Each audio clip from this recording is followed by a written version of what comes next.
আবারও নিজেকে সৎ, যোগ্য এবং ভালো একজন ক্রিকেটার হিসেবে প্রমাণ করলেন মাহমুদুল্লাহ রিয়াদ। আইপিএলকে না বললেন। কেন তিনি আইপিএলকে না বললেন, কী কারণে আইপিএলকে না বললেন? বাংলাদেশের ক্রিকেটার মাহমুদুল্লাহ রিয়াদের দিক চোখ ছিল এবারের আইপিএলের অনেকগুলো ফ্র্যাঞ্চাইজি লিগের। আর তাই তো কেনই বা মাহমুদুল্লাহ রিয়াদ আইপিএলকে না বলে দিলেন, বিস্তারিত থাকছে প্রতিবেদনে।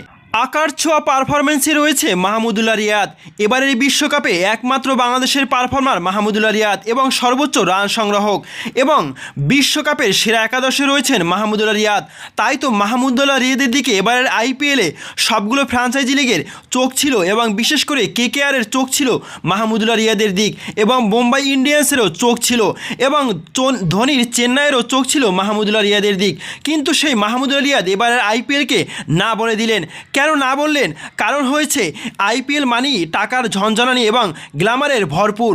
তবে আইপিএলের এই টাকা কোত্থেকে আসে এবং কিভাবে আসে সেটা অনেকেরই জানা, কারোই অজানা নয়।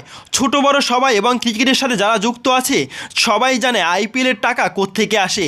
আইপিএলের বেশিরভাগ টাকাই আসে বিভিন্ন বাজিকরের ওয়েবসাইটের অ্যাড থেকে এবং বিভিন্ন যে পণ্যগুলো আছে, যেই পণ্যগুলো নিষিদ্ধ বিশ্বে এবং মুসলিমদের কাছে নিষিদ্ধ, আর যেই পণ্যগুলো দিয়ে ইনকাম করে মুসলিমদের উপরই আবার সেই সব পণ্যের উপরই আইপিএলের বেশিরভাগ নির্ভরতা করে এবং আইপিএলের বেশিরভাগ বিজ্ঞাপনই সেখানে দেওয়া হয়। আর বিশেষ করে বেশি ভালো বিজ্ঞাপন খুবই কমই দেওয়া হয়।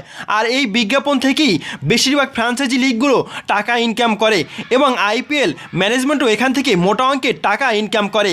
আর এই সব জেনে শুনে কখনোই মাহমুদুল্লাহ রিয়াদের মতো একজন ক্রিকেটার রাজি হবেন না তিনি আইপিএলের ফ্র্যাঞ্চাইজি লিগে খেলতে। আর ঠিক সেটিই করেছে, যেই কথা সেই কাজ। মাহমুদুল্লাহ রিয়াদ তাই আইপিএলকে বয়কট করেছে এবং আইপিএল থেকে তার নাম সরিয়ে নিয়েছে। প্রিয় দর্শক, আপনার কি মনে হয় মাহমুদুল্লাহ রিয়াদ এই কাজটি ভালো করেছে নাকি খারাপ করেছে? মাহমুদুল্লাহ রিয়াদ কি আসলেই জেনে শুনে কোনো খারাপ কাজ করতে পারে নাকি পারে না? তবে শুধু আইপিএল নয়, এবার পিএসএল থেকেও ডাক পেয়েছে মাহমুদুল্লাহ রিয়াদ। তবে পিএসএলে যদি সব কিছু ঠিকঠাক থাকে তাহলে অবশ্যই মাহমুদুল্লাহ রিয়াদকে পিএসএলে দেখা যাবে এবং বাংলাদেশের ক্রিকেট থেকে মাহমুদুল্লাহ রিয়াদ অবশ্যই পিএসএল খেলতে যাবে। তবে মাহমুদুল্লাহ রিয়াদ আইপিএল বয়কট করলেও এবং নিজেকে আইপিএল থেকে সরিয়ে নিলেও আইপিএলে নাম রয়েছে মুস্তাফিজুর রহমান, তাসকিন আহমেদ এবং শরীফুল ইসলামের। এই তিনজন আইপিএলে এখন পর্যন্ত তারা প্লেয়ার ড্রাফটে নাম প্রত্যাহার করেনি এবং নাম রয়েছে। হয়তোবা তাসকিন আহমেদ কেকেআরের হয়ে খেলতে পারেন এবং কেকেআর ফ্র্যাঞ্চাইজি লিগটি তাসকিন আহমেদকে কেনার জন্য খুব জোরতোর দিয়েছে এবং তাসকিন আহমেদ যদি কেকেআরে খেলে তাহলে অবশ্যই বাংলাদেশের ফ্যানদের এবং বাংলাদেশ ক্রিকেট প্রেমিকরা অবশ্যই কেকেআরের উপর একটা চোখ থাকবে এবং আইপিএলের উপর একটা চোখ থাকবে।